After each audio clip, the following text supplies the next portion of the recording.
Achieving gender equality, action by action. My name is Julia Kronlid and I'm a second deputy speaker in the Swedish Parliament. I entered the Parliament, Swedish Parliament 2010, and during this time I was actually pregnant, like 8 months or something. So just a few weeks after the opening of the Parliament I had my first baby girl. During this time I was very grateful that I could go for maternal leave and keep my place in the Parliament. So I was away for 6 months, and after that my husband, he took over the care of our daughter, and I came back to Parliament. So during this time someone else could take my seat in the Parliament. And I think this possibility is very important for gender equality in the Parliament. We have several parliamentarians that also can start a family during their time as a politician. And then 2013 I had my second child, and 2016 my third child.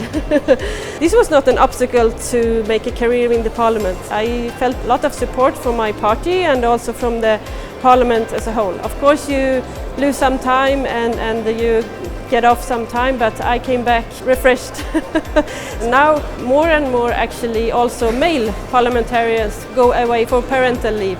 We also have a childcare facility in the Parliament, so if it's a school break or if it's hard time, or if you want to bring your kids, because our Swedish parliamentarians live all in Sweden, and if they want to bring the kids to Parliament they can have them in the child facilities. These opportunities to combine family life and with official duties, it's been important in the Parliament for quite a while now, and the one that started this was actually a women speaker.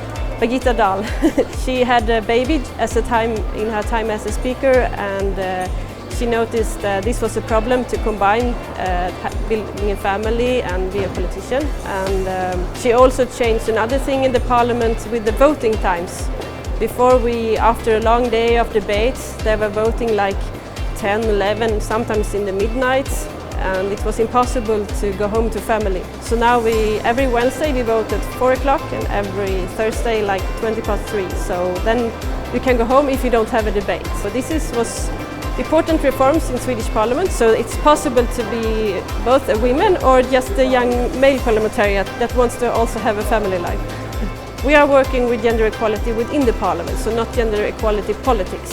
Of course we also have some international meetings and discuss gender equality generally with other countries. But important project we have right now that is a problem in Sweden and is for Sweden parliamentarians is sexual harassment in social media. We recently had a study with the Uppsala University. They made a study and they made interviews with parliamentarians, and this is a huge issue also in Sweden. And it's hard for us in Parliament to control this, but at least we had a seminar where a lot of parliamentarians from all different parties shared their experience in this. We tried to exchange views. How can we combat this? How can we stand up for each other? Even if we belong to different parties, we can defend each other. We can say, no, stop this is not okay.